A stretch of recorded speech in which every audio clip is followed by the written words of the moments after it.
जय हिंद दोस्तों, राधे राधे। और सभी को एक बार फिर से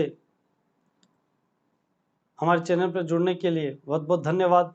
और जैसा आप लोगों का प्यार मिल रहा है उसी उत्साह से मैं आप लोगों के लिए रिकॉर्डेड क्लासें भी अपलोड कर रहा हूं और लाइव आने का भी प्रयास कर रहा हूं, लेकिन लाइव अभी थोड़े दिन नहीं आया जा रहा क्योंकि थोड़ा टेक्निकल इशू चल रहा है।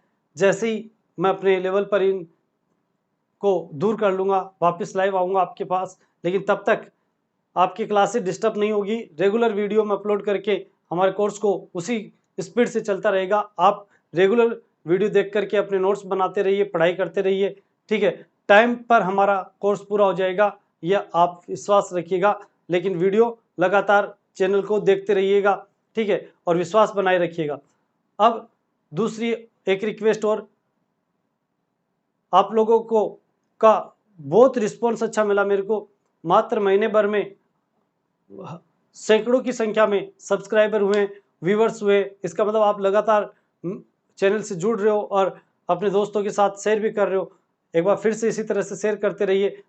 जितना आप लोग इस चैनल को, आप अपने इस चैनल को प्यार दोगे, मैं उतना ही आप लोगों के लिए कुछ नया करने का प्रयास करूंगा। आप लोगों के लिए उतनी ही मेहनत मेरे द्वारा आप लोगों के लिए की जाएगी, ठीक है।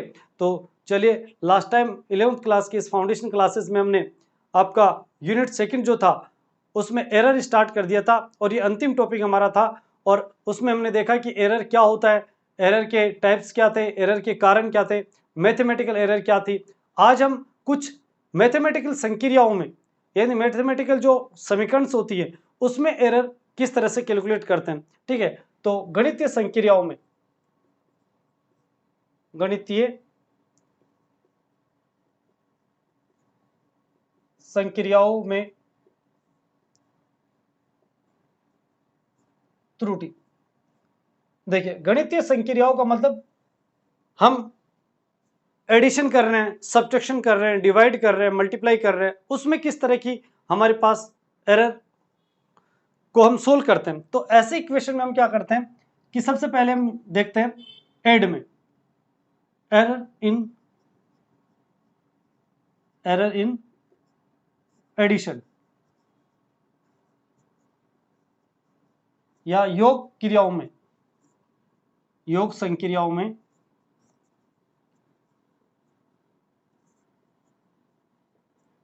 त्रुटि। देखिए, योग संक्रियाओं में त्रुटियां कैसे आती है या व्यवकलन में, दोनों में एक जैसी आती है, समझते हैं। इसके लिए आपको कोई इक्वेशन दी जाएगी, ठीक है। जैसे यदि y equal to A plus B है तो, sorry, y equal to A plus B में ए व बी की त्रुटियां क्रमशः प्लस माइनस डेल्टा ए व प्लस माइनस डेल्टा बी है तो y में त्रुटि क्या होगी, ठीक है। ये मैं आपको केवल तरीका बता रहा हूं, बाकी आपको डायरेक्ट फॉर्मूला में अप्लाई करना होता है, ठीक है। और इसका कहां अप्लाई हो सकता है वो भी बताऊंगा।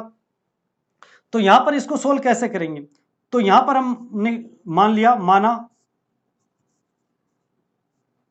y में त्रुटि प्लस माइनस डेल्टा वाई है, क्योंकि हम त्रुटि या परम त्रुटि को डेल्टा वाई से डिनोट करेंगे, डेल्टा से। ये हमने लास्ट टाइम देख लिया था, लास्ट वीडियो में, ठीक है। तो यहां पर ये वाई है, तो माना वाई में त्रुटि प्लस माइनस डेल्टा वाई है, तो हम क्या लिख सकते हैं, Y plus minus delta Y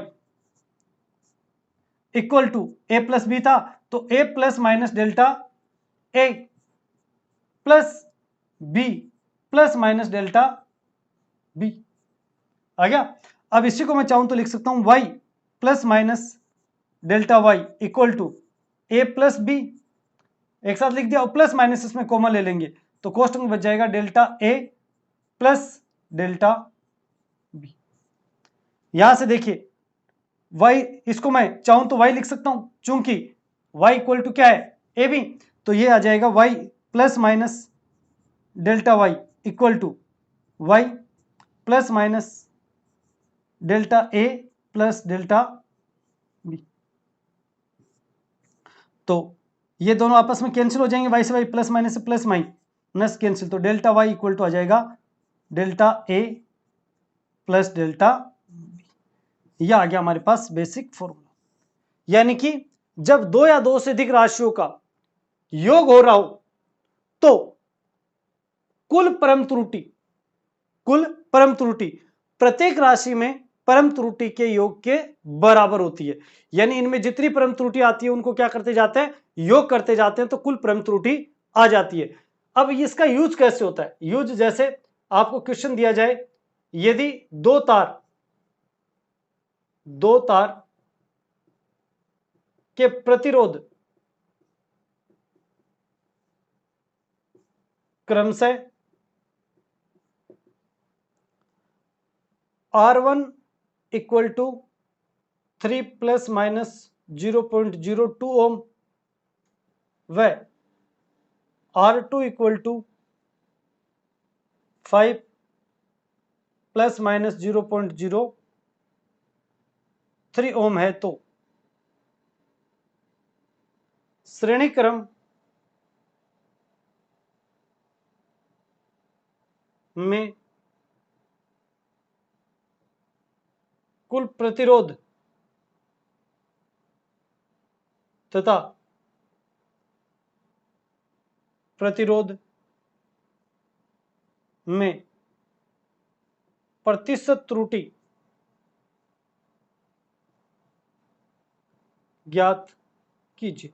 ये कंपटीशन एग्जाम में आने वाले क्वेश्चन है, ठीक है। क्वेश्चन को समझिए। क्वेश्चन क्या है कि दो तार के प्रतिरोध क्रम से इतने रेजिस्टेंस तार है, उनके प्रतिरोध है श्रेणी क्रम में, यानी कि सीरीज कॉम्बिनेशन में उनको जोड़ा गया है।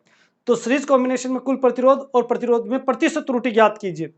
तो हम जानते हैं कि सीरीज क्रम में रेजिस्टेंस होता है R1 plus R2।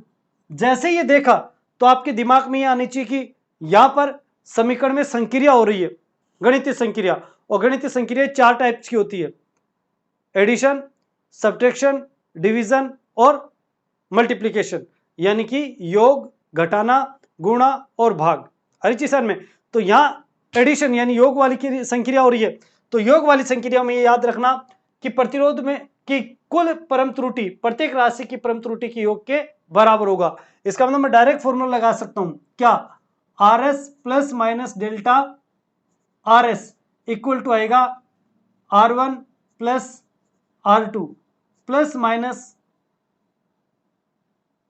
Delta R1 plus delta R2, यह आएगा हर चीज में। अब इनकी वैल्यू रख दो, तो RS plus minus delta RS equal to क्या आएगा, R1 प्लस R2 यानी 3 प्लस 5, तो 3 प्लस 5 प्लस माइनस इनकी वैल्यू, इसकी वैल्यू ये प्लस माइनस को बता रहा है, डेल्टा ये त्रुटि को बता रहा है, तो त्रुटि कितनी आ जाएगी 0.02 प्लस 0.05, या अभी इनका ऐड होकर क्या आ जाएगा 8 प्लस माइनस 0.07, यानी ये आपका प्रतिरोध। अब क्या पूछा है, तो कुल प्रतिरोध, तो कुल प्रतिरोध तो कितना आ गया 8 ओम, कितना आ गया 8 ओम, RS को बता रहा है। और प्रतिशत त्रुटि, और प्रतिशत त्रुटि का फॉर्मूला बताया था मैंने, डेल्टा RS अपॉन R। देखो कल बताया था लास्ट क्लास में, याद कीजिए, माध्यमान बटे मूल मान इंटू 100, तो माध्यमान तो कितना आ रहा है एक तरह से, यानी कि परम त्रुटि बटे मूल मान, तो परम त्रुटि कितनी है 0.07, तो 0 इंटू 100, तो इसको सोल्व कर लेंगे, ठीक है। तो 0.07 अपॉन कितना आएगा 8 इंटू 100, इसको मल्टीप्लाई कर लेंगे, तो ये 7/8, ठीक है। 0. यह आएगा 9×7 सॉरी 8 × 64, 8 6 बच गए, 7 × 56 7, 0.87%, ये त्रुटि आ गई। तो इस तरह से हमें गणितीय संक्रियाओं का उपयोग भी करना आना चाहिए कि न्यूमेरिकल में किस तरह का न्यूमेरिकल आएगा कि हम त्रुटि के वाले जो क्वेश्चन है एरर वाले, उनको कर सकते हैं। आ रही चीज सर में? तो आसानी से इस तरह से हम क्वेश्चन को सोल्व कर सकते हैं। आई थिंक ये सबको समझ में आया होगा। ठीक है, चलिए, तो इस तरह से हम एरर योग वाली संक्रियाओं को समझ सकते हैं। अब इसी में आपको अलग से नहीं करना। दूसरा, यही अगर सब्ट्रैक्शन में हो, किसमें हो? सब्ट्रैक्शन में, एरर इन सब्ट्रैक्शन। सब्ट्रैक्शन का मतलब घटाने की संक्रियाओं में। घटाने की संक्रियाओं में क्या होगा? यहां बस माइनस का चिन्ह आ जाएगा, यहां माइनस का आ जाएगा तो यहां माइनस का रहेगा, यहां पर भी माइनस का रहेगा, लेकिन आएगा तो भाई तो सेम वो का वही आएगा। इसका मतलब जब आप दो या दो से अधिक राशियों का एडिशन कर रहे हो या सब्ट्रैक्शन कर रहे हो, यानी योग कर रहे हो या घटाने की संक्रिया कर रहे हो, तो कुल परम त्रुटि जो होगी वो प्रत्येक राशि में परम त्रुटि के योग के बराबर आएगी और क्वेश्चन सोल्व हो जाएगा। आई थिंक सबके समझ में आ गया होगा। ठीक है, तो चलते हैं हम आगे। तो ये था हमारे पास दो संक्रिया। अब हम बात करते हैं गुणा और भाग वाली संक्रियाओं का। पहले बात कर लेते हैं गुणा वाली संक्रियाओं का।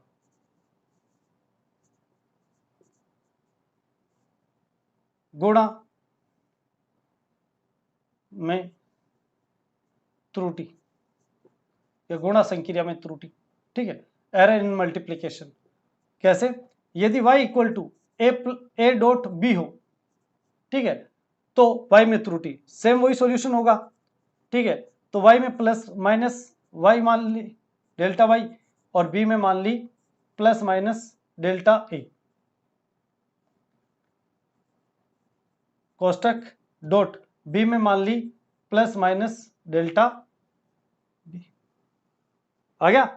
अब इन कोष्टक को ओपन कर देंगे, तो कोष्टक को ओपन करेंगे तो ये क्या आ जाएगा? a b से मल्टीप्लाई होगा तो A B plus minus delta A into delta B, पहला पद हो गया सोल्व। फिर इस पद को इससे सोल्व करेंगे तो plus minus B delta A plus minus delta A into delta B, यानी ये वाला पद पहले इससे गुणा हो गया फिर इससे गुणा हो गया। अब देखिए, ये वाला पद और ये वाला पद, इनमें किसी में भी ए बी, अगर इन सभी पदों में हमें क्या लेना है? ए बी कॉमन लेना है, तो इन सभी पदों को क्या करेंगे? ए बी से गुणा कर देंगे। लेकिन उससे पहले समझिए, एरर जो आता है डेल्टा ए, ये बहुत कम आता है, ये क्या आता है? अल्प आता है।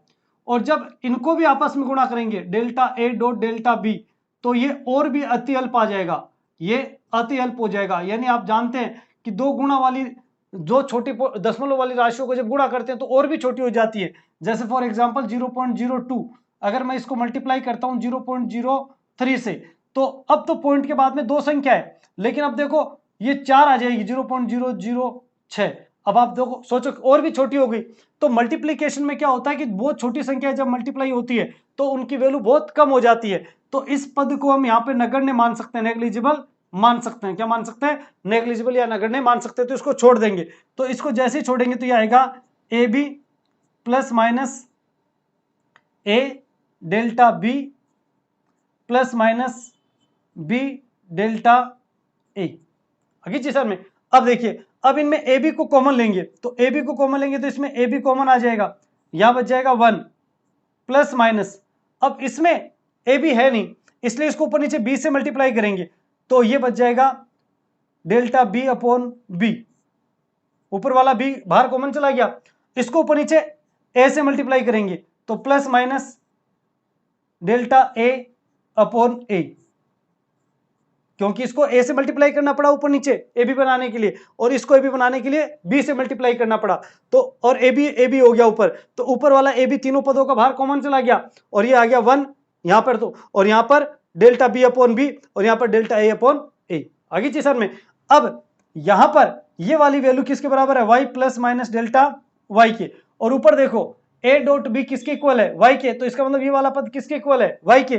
तो Y plus minus delta Y equal to Y, कोष्टक में 1 प्लस माइनस डेल्टा बी, या इसको क्रम में लिखे तो delta A upon A plus minus delta B upon B. दोनों तरफ y से y क्या हो जाएगा, कैंसिल, या y का भाग दे दीजिए, ऐसा कीजिए तो y का, हाँ कैंसिल तो नहीं होगा भाई, भाग देना पड़ेगा, तो इधर इसको डिवाइड करेंगे तो ये आ जाएगा 1 plus minus delta y upon y। इसको गुणा करके नीचे ले, वज्र गुणा करके क्रॉस गुणा कर दिया। अब यहां पे आ जाएगा ये 1 प्लस माइनस, अब इनमें प्लस माइनस कॉमन ले लेते हैं तो कोष्टक बच जाएगा delta a upon a plus delta b upon b। अब देखिए दोनों तरफ एक से एक कैंसिल हो जाएगा, प्लस माइनस से प्लस माइनस कैंसिल, तो वैल्यू आ जाएगी delta y upon y equal to delta a upon a plus delta b upon b। तो आप देख सकते हो यहां पर जो एरर, जो आई थिंक ये नीचे ज्यादा चला गया होगा, नहीं दिख रहा होगा, मैं इसको यहां पे लिख देता हूं दोबारा से, ठीक है। तो डेल्टा y अपॉन y बराबर क्या आएगा, delta a upon a plus delta b upon b। तो आप देख सकते हो ये आपेक्षिक त्रुटि है। क्या है, आपेक्षिक त्रुटियां। तो जब हम अभी सब्ट्रैक्शन और एडिशन कर रहे थे तो हमने देखा कि कुल परम त्रुटि जो आती है, एब्सोल्यूट एरर जो आता है, वो प्रत्येक राशि में एब्सोल्यूट एरर के योग के बराबर आता है, एडिशन के बराबर आता है। लेकिन जब यहां हम गुणा करते हैं या भाग करेंगे तब भी ऐसी प्रोसेस होगी, ठीक है। भाग वाला भी आप कर सकते हो, उसमें भी यही आंसर आएगा।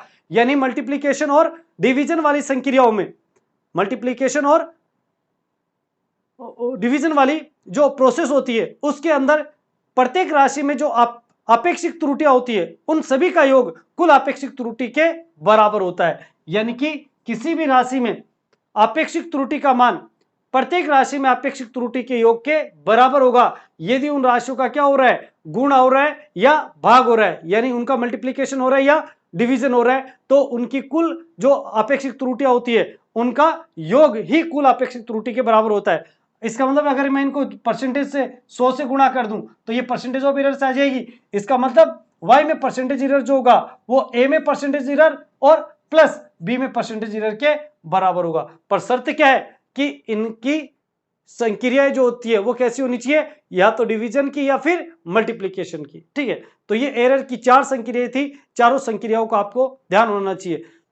पहला, एडिशन और सब्ट्रैक्शन होने पर प्रत्येक राशि में परम त्रुटियों का योग कुल परम त्रुटि के बराबर, और जब हम राशियों का गुणा या भाग करते हैं तो प्रत्येक राशि में आपेक्षिक त्रुटि जो होगी उसके आधार पर कुल आपेक्षिक त्रुटि प्रत्येक राशि में आपेक्षिक त्रुटियों के योग के बराबर होगी, या कुल परसेंटेज ऑफ एरर जो होगा वो प्रत्येक राशि में परसेंटेज ऑफ एरर के योग के बराबर होगा। तो ये हमारे पास त्रुटियों का ये कंसेप्ट कंप्लीट होता है, ठीक है। अब हम बात करते हैं ये जो घातांक वाली संख्या आती है, पांचवी संक्रिया, सबसे इंपॉर्टेंट। यदि हमारे पास कोई फॉर्मूला है y इक्वल टू a की पावर m डॉट b की पावर n बटे में c की पावर q d की पावर r, ये है, तो y में कुल परम त्रुटि क्या होगी या प्रतिशत त्रुटि क्या होगी। तो ध्यान रखिए ऐसे क्वेश्चनों में delta y upon delta y ये गुणा हो रही है तो ये डेल्टा a अपॉन a आ जाएगा, प्लस ये डेल्टा b अपॉन b आ जाएगा, प्लस ये भाग हो रहा है तो डेल्टा c अपॉन c आ जाएगा, प्लस भाग है तो डेल्टा d अपॉन d आ जाएगा। यानी अभी जो किया था वो का वही है, गुणा और सब्ट्रैक्शन, गुणा और डिवीजन, यानी मल्टीप्लीकेशन और डिवीजन दोनों का कंसेप्ट एक साथ लग रहा है। तो इन सभी की जो आपेक्षिक त्रुटियां वो जुड़ जाएगी, क्या होगी, आपेक्षिक त्रुटियां जुड़ जाएगी और आपके पास इस तरह से फॉर्मूला बन जाएगा। लेकिन प्रॉब्लम आती है घातांक को, घातांक को क्या करेंगे, तो घात आगे आ जाएगी, क्या हो जाएगी, घाते जो वो आगे आ जाएगी, तो इसकी घात आगे आ जाएगी यहाँ पे, इसकी घात n यहाँ आ जाएगी, इसकी घात यहाँ आ जाएगी और इसकी घात यहाँ आ जाएगी। ये बिल्कुल इजी कंसेप्ट है, ध्यान रखना। कोई भी घातांक वाले क्वेश्चन हो तो उनमें जो कुल त्रुटियां होती है वो आपेक्षिक त्रुटियों के योग के बराबर होगी और ये आपेक्षिक त्रुटियां जुड़ जाएगी गुणा और भाग में, और अगर कोई घात है तो वो घात कहां आ जाएगी, आगे आ जाएगी। आगे चीज सर में अभी क्वेश्चन काम कहां आता है, देखिए कैसे। जैसे आपके पास एक क्वेश्चन है कि एक गोले के द्रव्यमान में, एक गोले के द्रव्यमान में 1% तथा त्रिज्या में 2% का परिवर्तन कर दे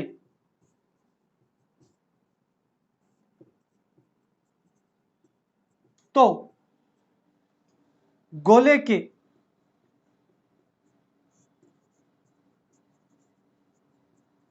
घनत्व में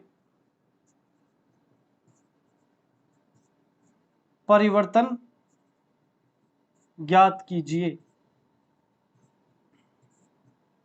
हरी सर में यानी कि एक गोले के द्रव्यमान में 1% का और त्रिज्या में इतने प्रतिशत का परिवर्तन कर दे तो गोले के घनत्व में परिवर्तन ज्ञात कीजिए।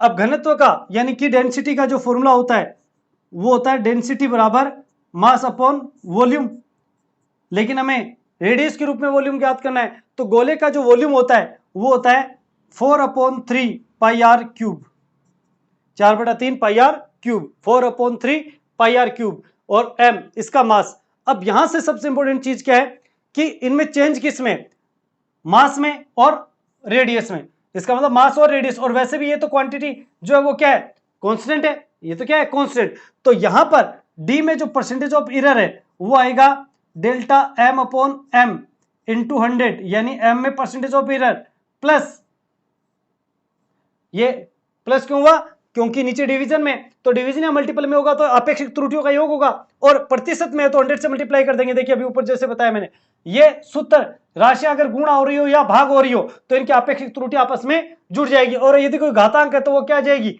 आगे। तो ये गुणा हो रही है ऊपर नीचे, इससे तो कोई लेना देना ही नहीं हमें क्योंकि तो कांस्टेंट राशि है।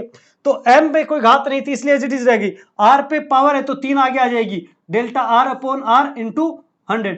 ये कोष्टक वाली जो राशि है ये परसेंटेज एरर को बता रही है, और परसेंटेज ऑफ एरर आपको डायरेक्ट दिया है m में 1% का और r में 3 गुणा 2 यानी कि 6, तो 6 और 1 7%, यानी इसके घनत्व में परिवर्तन कितना परसेंटेज का आ जाएगा 7%। कितना आ जाएगा 7%। तो इस तरह के क्वेश्चनों में ये वाला कंसेप्ट काम आता है, और ऐसे क्वेश्चन कंपटीशन में एक आध क्वेश्चन साल 2 साल में एक बार देखने को जरूर मिलता है सर में। तो ये हमारे पास जो आपके 2 चैप्टर थे वो यहाँ पर कंप्लीट होते हैं। कौन कौन से, पहला यूनिट तो फिजिकल वर्ल्ड और दूसरा यूनिट एंड डायमेंशन। ये आपके बेसिक फॉर्मूले, बेसिक जो फिजिक्स का है, अब आपको फिजिक्स में क्या पढ़ना है इसका थोड़ा सा आइडिया हो गया होगा, और बेसिक चीजें क्या थी वो हमने पूरी कर दी। अब यूनिट से पहले कुछ मात्रक वगैरह लग जाते हैं, यानी प्रीफिक्स और सफिक्स, वो भी आपको आने चाहिए। जैसे पॉजिटिव घात वालों के लिए जैसे किलो, मेगा, गीगा, टेरा, ये किलो का मतलब होता है 10 की घात 3, मेगा का मतलब होता है 10 की घात 6, गीगा का मतलब होता है 10 की घात 9, टेरा का मतलब होता है 10 की घात 12, ऐसे। और इसी तरह से छोटे मात्रकों में जैसे सेंटी, मिली, माइक्रो, नैनो, पिको। सेंटी का मतलब होता है 10 की घात -2, मिली का मतलब होता है 10 की घात -3, माइक्रो का मतलब होता है 10 की घात -6, नैनो का मतलब 10 की घात -9, पिको का मतलब 10 की घात -12। इस तरह से ये क्या होता है, ये यूनिट के सफिक्स के रूप में लगे होते, सॉरी प्रीफिक्स के रूप में लगे होते हैं। किसके रूप में, प्रीफिक्स के रूप में। और उनको जब रिप्लेस करते हैं ऐसे ही मात्रक पद्धतियों में कन्वर्ट करने के लिए, तो आपको इनको हटाने के लिए इनको 10 की पावर्स के रूप में लिखना होता है। तो ये आपको ध्यान होने चाहिए, ठीक है। अब कुछ सिंबल्स यूज करते हैं फिजिक्स में, जैसे डेल्टा, थीटा, ओमेगा, लेमडा, ये सारे के सारे ग्रीक भाषा के अल्फाबेट है। क्या है, ग्रीक भाषा के अल्फाबेट। तो एक बार आप लोग एनसीईआरटी की बुक की हेल्प लेकर के उसके पीछे में, ठीक है, पीछे ये आपको अल्फाबेट्स वगैरह मिल जाएंगे, और मेरे नोट्स में तो नो डाउट आपको ये चीजें मिल ही जाएगी। तो यहां तक ये अपना पोर्शन कंप्लीट होता है 2 चैप्टर्स का। अब स्टार्ट करेंगे आपका फिजिक्स का मैकेनिक्स का पोर्शन, यानी कि गति की। लेकिन उससे पहले हमारी लगभग 15-20 क्लासेस जो रहेगी वो रहेगी बेसिक मैथमेटिक्स की। तो कल से हमारी क्लासेस जो स्टार्ट होगी 11th फाउंडेशन की बेसिक चीजें, वो होगी आपकी बेसिक मैथमेटिक्स। और कोई भी बच्चा ये एक भी क्लास मिस नहीं करेगा, एक भी बच्चा, सिंगल बच्चा, ठीक है। और ज्यादा से ज्यादा आप अपने दोस्तों के साथ, अपने रिश्तेदारों के साथ जो 11th-12th फाउंडेशन की घर पे तैयारी कर रहे हैं या किसी भी कोचिंग में पढ़ रहे हैं, उन सब के लिए हेल्पफुल क्लास है। कोई भी 11th-12th की एग्जाम दे रहा है, सीबीएसई हो या स्टेट बोर्ड का हो, उन सब के साथ ये वीडियो शेयर कीजिए। और नेक्स्ट वीडियो से हम स्टार्ट करेंगे आपका बेसिक मैथमेटिक्स, जो 11th और 12th दोनों के लिए ही बराबर बराबर इंपॉर्टेंट रखता है। खैर 12th वाले बच्चे चूंकि पढ़ के आते हैं तो उनके लिए नहीं कहूंगा, लेकिन अगर किसी को नहीं आते हैं तो वो भी ये क्लासेस जरूर ले। अगर बेसिक मैथमेटिक्स में आपको प्रॉब्लम है, integration, differentiation, logarithm, trigonometry, geometry, जो बेसिक चीजें जो हमारे फिजिक्स में काम आएगी वो एक एक करके हम कल से पढ़ेंगे। ठीक है, तो ज़्यादा से ज़्यादा इस वीडियो को और इस चैनल को सब्सक्राइब करवाइए और अपना प्यार इसी तरह से बनाइए रखिए। मिलेंगे कल नेक्स्ट क्लास में फिर से उसी जोश और उत्साह के साथ। तब तक के लिए जय हिंद, जय भारत।